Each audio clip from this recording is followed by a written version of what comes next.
इस शुक्रवार 2 फिल्में आई हैं और उनमें से जो पहले देखी गई वो है विकी विद्या का वो वाला वीडियो। फिल्म 1997 के ऋषिकेश में घटित हो रही है। इसे देखकर मुझे 1997 की ही एक और फिल्म याद आ गई, इश्क। इश्क में एक सीन है जिसमें रज्जाक खान का किरदार एक शाहकार चीज को देखकर कहता है, किसने बनाया है ये मुजस्समा? यही सवाल, एग्जैक्टली यही सवाल हम सब पूछना चाह रहे हैं।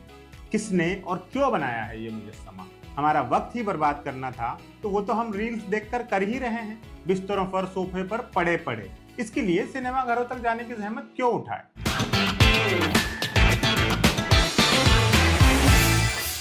सबसे पहले शॉर्ट में आपको वो चीज बता देते हैं जिसे फिल्म वाले कहानी कह रहे हैं। विकी और विद्या नाम का एक कपल है जो एडवेंचर के चक्कर में अपनी सुहागरात रिकॉर्ड कर लेता है।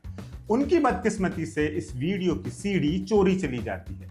2.5 घंटे की फिल्म के पहले 15-20 मिनटों में ही यह हादसा पेश आ जाता है।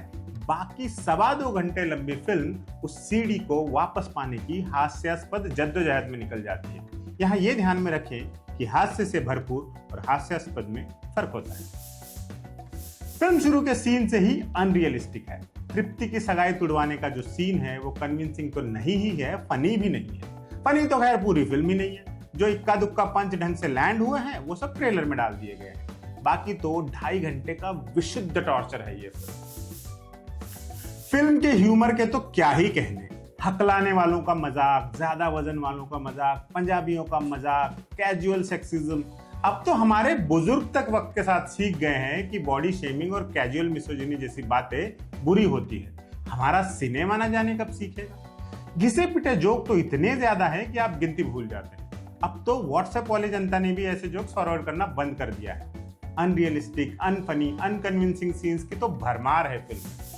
सोचिए, कौन सा नॉर्मल कपल बेडरूम में पॉर्न देखते हुए, बेड पर उधम मचाते हुए दरवाजा खुला छोड़कर रखता है, वो भी 1997 के ऋषिकेश में। फिल्म की रिसर्च का आलम यह है कि हर जगह बताया गया है कि फिल्म 1997 में घट रही है और बैकग्राउंड में गाना चल रहा है घूंघट में चांद होगा, जो 1999 में आई खूबसूरत में था।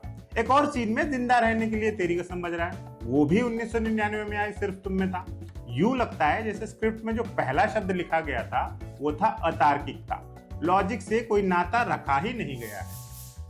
लॉजिक से याद आया, एक तो 2024 में आकर ये बात बहुत कल्पा देने वाली लगती है कि हमारे फिल्म राइटर्स को आज भी जेल और हवालात का फर्क पता ही नहीं है।